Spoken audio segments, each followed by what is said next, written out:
የአባት ሞትና የድንጋይ መቀመጫ ያደር ይቆረቁራል ይላል ሀገሬው። እሱም የአባቱ ሞት ከፍተኛ ጭንቀት ውስጥ ከቶት ከእግር ኳስ ተጫዋችነቱ ተስተጓጉሎ ድባቴውን ለመርሳትም በብርጭቆ ተደብቆ ያሳልፍ ነበር። ለካ የህይወት ፈተናው ገና እየጀመረ ነበር።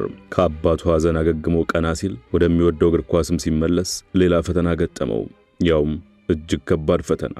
ሐኪሞች ቴስቲኩላር ተብሎ የሚጠራውና የወንድ የመራቢያ አካል ላይ የሚከሰተው የካንሰር አይነት እንዳለበት አረዱት። ይህንን ክፉ በሽታ ለማስወገድ የቀዶ ጥገና አደረገ።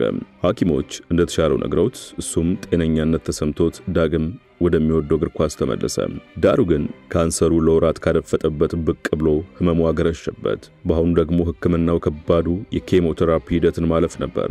መንፈሰ ጠንካራው ተጫዋች ኬሞቴራፒ ወይንም የጨረር ህክምናውን እያደረገ ልምምድ መስራቱንና ጨዋታዎች ማድረጉን ግን አላቆመም። እናም ካንሰር እንደ ሁለተኛ ጊዜ ድል አደረገው። ኢንተር ሚላንና ባርሴሎና ባደረጉት መላው ዓለም ቁጭ ብድግ ብሎ ባየው ተጠባቂ ጨዋታ ለኢንተር ሚላን ወሳኝ ግብ አስቆጠረ። ካንሰርን ሁለት ጊዜ ረታው ሰው ኃያሉን ባርሴሎናንም አንበረከከ ተብሎ የመላው ዓለም መነጋገሪያ ሆኗል።